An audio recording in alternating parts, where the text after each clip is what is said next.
Deputy President William Ruto has made hustlers and ordinary people pivotal in developing his manifesto and sharing top national slots. It has established that committees for each of the 47 counties have been formed to spearhead public forums to collect the public views on issues for his platform. Please watch more on this video to find out more on DP Ruto fresh plan for 2022 presidential elections. Please like our video, share and subscribe to our channel.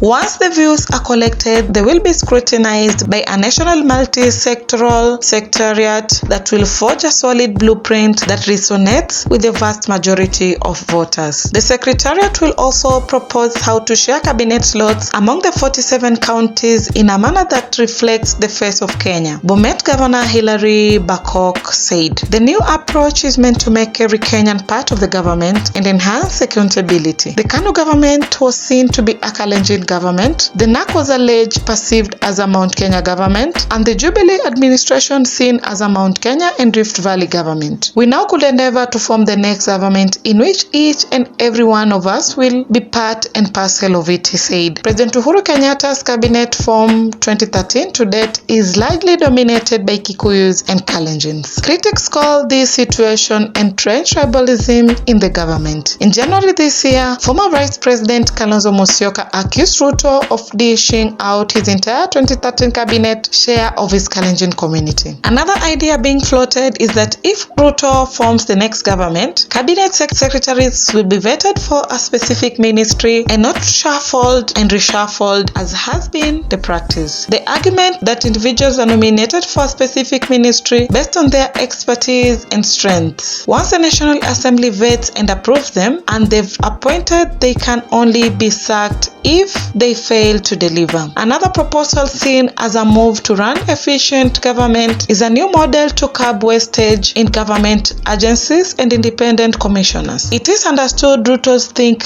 tank is proposing this. Insiders say to save close to 100 billion used by parastatals and independent commissions in hiring office space annually, they will first have to utilize available government buildings scattered within Nairobi. About 260 government agencies and commissions spend taxpayers' money hiring office space in expensive places in Nairobi, Mombasa, Kisumu, and other major cities and towns. However, President Uhuru Kenyatta's allies recently said Kenya should not let Ruto get away with lies and must first account for his own 8 years in government. Deputy Majority Whip in the National Assembly, Maoka Maure, denounced Ruto's proposal, saying the DP is good at making empty promises to hoodwink voters. Ruto is good at making promises he does not intend to keep. What he is promising now will remain on papers, he stated. Maure dismissed his Mount Kenya colleagues supporting Ruto, describing them as a lost group only interested in positions Ruto is dangling. You don't approach a leader with proposals if you value yourself, but instead you let the suitor approach you, and then you make demands, he said. These people do not know William Ruto. They have been telling us Ruto does not need anyone to get the votes, but to talk to the people directly. One day Ruto will tell them he went and looked for votes. ODM leader Raila Odinga has branded Ruto Mr. 6 months for having promised to deliver so much within 6 months. Among the promises were the failed laptops projects for schools, 1 million jobs for the youths, 47 modern stadiums, and 100,000 kilometers of tarmac. They were also made by the president and his Jubilee administration. Mr. 6 months, the youngsters you promised laptops to 8 years ago are now old enough to see through your lies. The youth you promised 8 million jobs to the 8 years can see through the wheelbarrow lie you are now peddling, Raila said on January 23rd of this year 2021. Recently, the DP told Citizen TV his administration will focus on sorting and helping the hustlers. He said this category of go-getters has been ignored for a long time despite their lack of jobs and other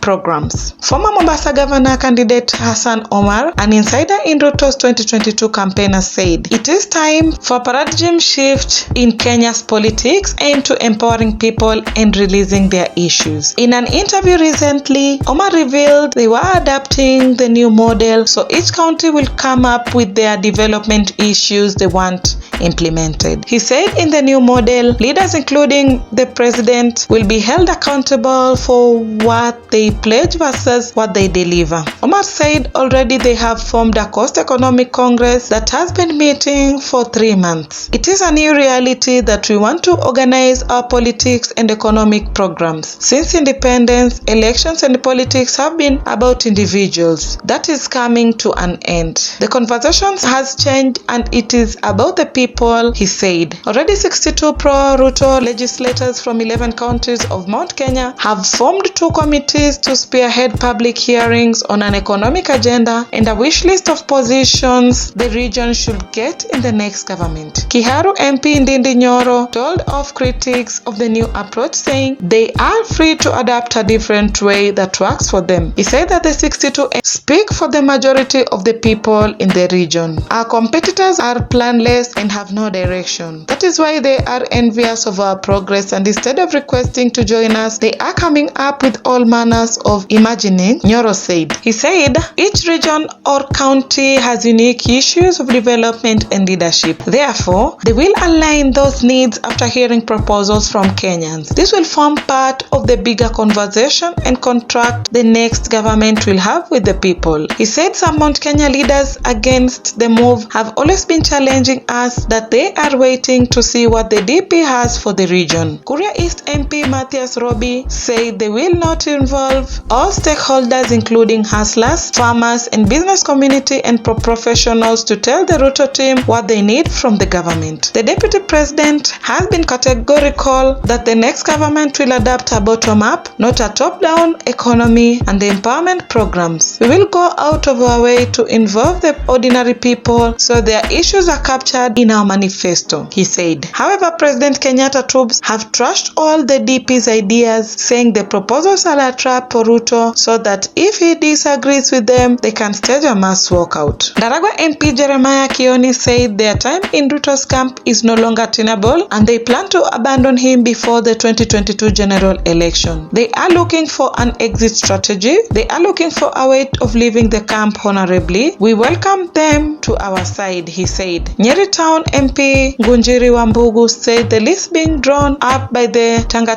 allied leaders from Mount Kenya region does not present the wishes from the entire region. The critics of the DP who founded the Kieleweke function of Jubilee say the leaders cannot support the open negotiations on behalf of the region in exchange for their political support ahead of 2022. It is quite embarrassing for them to be out here telling us that they now want to negotiate. Who are they negotiating on behalf of? The people of Mount Kenya will take a common position at the right time, he said. Wambugu said the region will continue supporting the president and his development agenda until his term ends next year, and then he will give them their direction. Thank you for watching this video. Do you find our video informing? Please appreciate us by subscribing to our channel and sharing our videos. Bye.